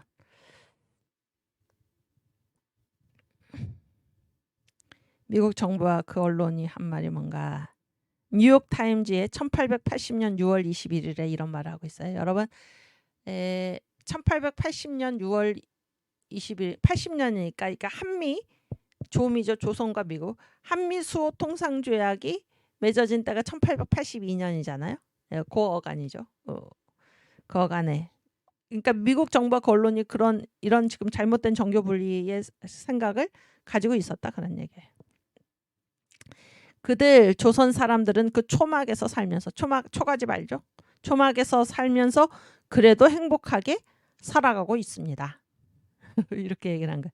그런데 우리가 가서 문을 박차고 들어가 문명 사회가 인간에게 뒤집어 씌우는 온갖 짐들을 강요하면서 그것이 행복을 약속하는 길이라고 강권할 그런 권리가 어디 있습니까? 이렇게. 그래서 이 문명 있잖아요. 이 문명이 미국의 이 문명, 미국도 그렇고 유럽도 그렇고 그 모든 문명, 발전된 이 문명은 다 어디에서 나온 겁니까? 예수 믿는 나라가 그렇게 잘 살게 된 거예요. 예수 믿는 나라. 이게 복음에서 나온 것이에요. 복음의 힘으로서, 그 현상으로서 나오는 게 바로 이 문명인데, 그거를 이제 이해하지 않고 그 연결고리는 이해하지 않고 그냥 이게 문명을 봤더니 문명 사회에 여러 가지 폐해도 많은데 우리가 이것을 굳이 가가지고 전할 이유가 무엇인가? 그들은 그래도 지금 초막에서 행복하게 살고 있는데 이거를 우리가 가서 전할 이유가 무엇인가? 이런 생각을 이 미국 정부와 그 언론이 가지고 있었다라는 것입니다. 이해가 되시죠? 무슨 얘기인지. 그래서 여기에는 이제 어떤 전제가 있습니까? 복음은 반드시 전해야 되고, 복음은 선교는 사명이고, 선교는 내가 해도 되고 안 해도 되는 것이 아니라 선교는 사명이다. 선교는 시급하다. 부르지도 않는, 믿지도 않은 일을 어찌 부르려? 부르면 구원을 받잖아요. 예수 이름을 부르면, 누구든지 주의 이름을 부르면 구원을 받으리로다. 그렇죠? 그런데 믿지도 않는 일을 어찌 부르겠는가? 못 믿는데 어찌 부르겠는가? 그런 얘기. 이 사람 구원 받아야 된다, 구원 못 받는다, 그런 얘기죠. 또 듣지 않는 일을 어찌 믿겠는가? 믿음은 들음에서 나는데 지금 듣지도 못했는데 어찌 믿을 수가 있는가? 선교가 아직 안 됐다, 그런 얘기잖아요. 그렇죠? 또 전파하는 이가 없이 어찌 듣겠는가? 선교사가 아직 안 왔다, 그런 얘기예요. 전파하는 이가 없이 어찌 듣겠는가? 선교가 얼마나 시급한가 하는 얘기를 하고 있는 것입니다. 보내는 자가 보냄을 받지 않았는데 어찌 전파하겠는가? 아시겠죠? 그런데 하나님이 우리를 안 보내셨나요? 보내셨죠? 보내셨습니다. 그래서 가서 전파하도록 돼 있고, 그래서 전파하면 어떻게 해야 합니까? 듣고, 들으면 믿고, 믿으면은 주의 이름을 부르는 것입니다. 이 선교가 얼마나 시급한가 그런 얘기예요. 믿지 않는데 어찌 부르겠는가? 듣지 못했는데 어찌 믿겠는가? 전파하지 않았는데 어찌 듣겠는가? 그렇죠? 보냄을 받지 않았는데 어찌 전파하겠는가? 하나님이 안 보내셨습니까? 아니죠. 아닙니다. 누가 안 한 것입니까? 선교는 이거는 마땅히 해야 할 사명으로서 주어져 있는데 시급한 것인데 지금 사람들이 하지 않는다. 그런 얘기예요. 사람들이 하지 않는다. 선교는 시급한 것이다. 그런 얘기예요. 우리가 모든 일을 제쳐두고 할 일이다. 그런 얘기입니다. 지금 모든 일을 제쳐두고 할 일이 무엇입니까? 국민혁명당 1000만 명 조직입니다. 국민혁명당 1000만 명 조직. 이거를 통해서 우리가 선교를 하는 것입니다. 이 광화문, 이 애국 운동을 통해서 지금 불신자들이 10만 명, 최소 10만 명 이상이 지금 주님 앞으로 돌아왔다 그런 얘기예요. 이런 전도가 어디 있습니까? 이 시대에 어떻게 10만 명을 전도를 합니까? 3년 동안에. 그렇죠? 3년도 아니에요. 2년. 2년도 아직 안 됐죠. 2019년 10월 3일 날 우리가 대거 모여가지고 그 이후로 이 강화운동이 진행이 됐는데, 그렇죠? 또 멀게는 6월 8일 날 정광 목사님의 시국 선언, 그 이후에 이 기간에 2년 남짓한 이 기간에 지금 10만 명이 하나님 앞으로 돌아왔다. 그래서 이 국민혁명당 1000만 명 조직, 이 일을 통해서 우리가 복음도 전하고, 그런 얘기예요. 복음도 전하고, 우리 하나님께서 우리에게 맡기신 예수왕국 복음 통일 그 첩경이 어디 있습니까? 국민혁명당 1000만 명 조직. 시급하다는 게 시급하다. 아멘. 그래서 선교는 해도 되고 안 해도 되고, 이거를 이제 영적인 문제로 보지 않는 거죠. 조선 사람들은 지금 초막에서 그래도 행복하게 살고 있지 않나? 예수를 모르고 사는 것이 행복하게 사는 것입니까, 여러분? 우리가 주님을 믿고 이 선교가 얼마나 시급한 것인지를 알고, 이 구령의 문제, 내가 사랑하는 저 사람이, 내가 아는 저 형제 자매가, 그렇죠? 나를 가르치신 뭐 선생님이 예수 믿지 않아서 지옥에 간다라고 생각해 보십시오. 우리가 가만히 있을 수 있겠습니까? 만약에 우리가 그것을 보고도 가만히 있는다면 우리가 과연 예수 믿는 사람입니까? 우리가 과연 천국 지옥을 믿는 것입니까? 그렇죠? 견딜 수 없는 것입니다. 견딜 수 없는 것입니다. 반드시 우리가 영혼 구령, 예수 믿고 지옥 가지 않도록 반드시 이 영혼 구령에 힘써야 할 것입니다. 그래서 그 사람의 지금 상태는, 그 사람이 지금 뭐 물질적으로 혹은 이 세상에서 아무 초막에 살더라도 아무 근심 없이 지금 행복하게 살고 있는 게 아닙니다. 이거는 지금 영적인 문제라는 게, 영적인 문제. 오케이. 그 다음에 이거 계속 띄워주세요. 그거 20번. 네. 그 밑에 보면 이제 핸드릭 크레머. 그러니까 이 미국 정부와 그 언론은 이제 이게 잘못된 생각을 가지고 있는 거예요. 잘못된 생각을 가지고 있는데, 그 밑에부터는 제대로 본 겁니다. 지금 상황을. 핸드릭 크레머라는 분은 이런 얘기를 했어요. 동양 종교 있죠? 동양 종교의 대표적인 것이 무엇입니까? 뭐 불교, 뭐 유교, 뭐 이런 거잖아요. 그다음에 샤머니즘, 이건 종교라고도 할 수 없지만 어쨌든 샤머니즘도, 동양 종교는 이미 본질상 종교와 문화의 총체성을 가지고 있다. 총체라는 거는 분리할 수 없다는 거예요. 여기까지가 종교고 여기까지가 문화가 아니라 이게 하나로 연결된 오가닉 하나로 연결된 indissoluble unity, 이렇게 뭐 분해할 수 없는 하나다 그런 거예요. 이게 바로 총체라는 의미인데, 아시겠어요? 종교가 문화가 한 몸이 된 것이지 여기까지는 종교고 여기까지는 문화다 그렇게 되어 있지 않다 그런 거예요. 동양 종교는 이미 본질상 종교와 문화의 총체성을 가지고 있기 때문에 기독교의 접근 역시 기독교 자체의 총체성을 따라야 된다.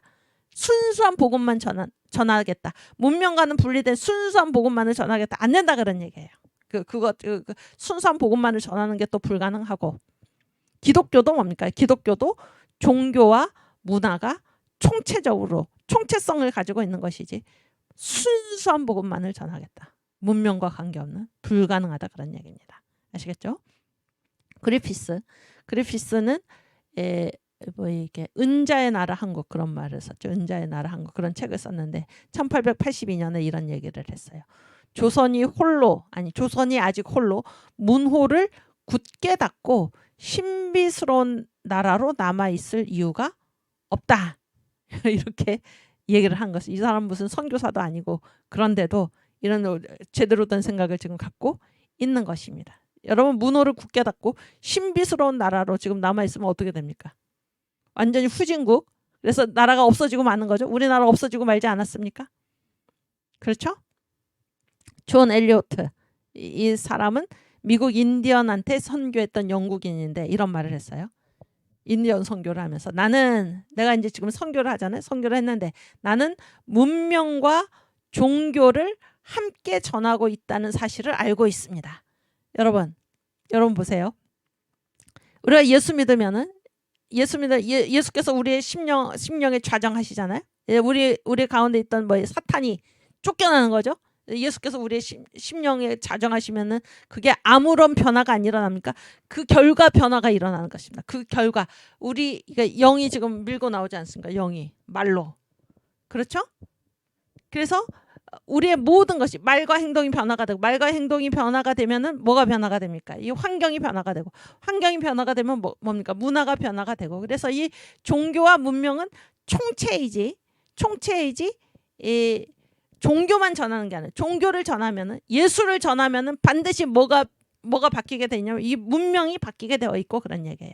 그리고 예수만 전하겠다는 게 아닙니다. 예수를 전하면은 이 사람들도 어떻게 됩니까? 이 발전된 문명 국가로 나아가게 돼 있다라는 사실을 이 사람이 선교를 하면서 지금 알게 된 거예요. 나는 문명과 함께 그럴 수도 있죠. 나는 문명만 전하겠다라고 했는데 동시에 뭐도 전한다는 것을 자기가 깨닫는 것입니까? 복음을 종교를 함께 전하고 있다는 사실을 알게 됐다 그런 얘기예요. 존 스턴경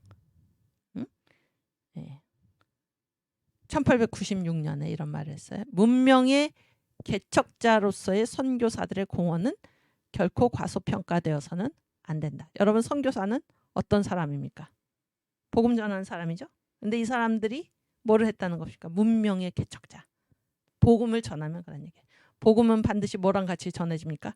문명과 함께. 영이 바뀌면 그 모든 환경이 바뀌고 문화가 바뀐다는 것입니다. 선교사들은 누구인가? 문명의 개척자이다. 아시겠죠?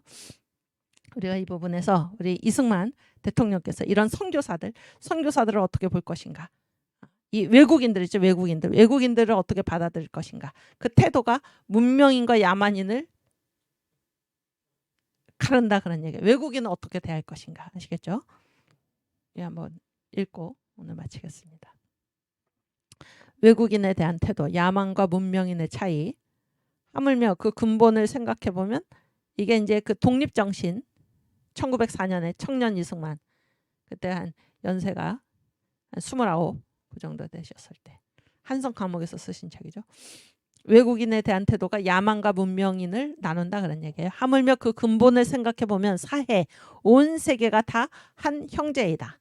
우리나라에 와 있는 저 외국인들은 잘 교육을 받은 거죠. 교화가 충분히 되고 지식이 발달하여 세상 사람을 다 같이 대접하기 때문에 그러니까 문명인일수록 외국 사람이건 자기네 나라 사람이건 다 똑같이 대접한다 그런 얘기예요. 이게 문명입니다 그런 얘기예요. 얼굴 생김새가 다르고 언어가 생소한 인물이 그 나라에 들어가면 빈부귀천을 돌아보지 않고 외모를 취하지 않는 거죠. 빈부귀천을 돌아보지 않고 다 타국 손님이라고 하여 특별히 보호하고 대접을 해준다. 그러나 누가 야만인인가? 그러나 흑인 야만 같은 인종들은 이상한 인물을 보면 곧 잡아 죽이거나 저희가 피하여 도망을 가는데 이것이 곧 야만과 문명인의 차이이다. 네, 이게 이승만 대통령께서 그 독립정신에 이제 쓰신 글인데, 그래서 이때 당시에 이제 이 선교사들이 하는 일을 이제 사람들이 그 일반 예수를 믿지 않는 그 사람들, 또 이렇게 조선의 정부 그런 사람들이 뭐라고 이제 이 선교사들을 생각했냐면, 저들은 주로 뭐를 하는 사람인가? 전도와 상업에 종사한다 그랬어요. 전도와 상업. 여러분, 상업이라는 거는 시간을 지켜야죠. 다음 시간에 계속하겠습니다. 이렇게 우리 주기도문 하고 마치겠습니다. 하늘에 계신 우리 아버지, 이름이 거룩히 여김을 받으시오며 나라 임하옵시며 뜻이 하늘에서 이룬 것 같이 땅에서도 이루어지이다. 오늘날 우리에게 일용할 양식을 주옵시고 우리가 우리에게 죄 지은 자를 사하여 준 것 같이 우리 죄를 사하여 주옵시고 우리를 시험에 들게 하지 마옵시고 다만 악에서 구하옵소서. 대개 나라와 권세와 영광이 아버지께 영원히 있사옵나이다. 아멘. 네, 감사합니다. 우리 다음 주에 다시 반갑게 뵙겠습니다.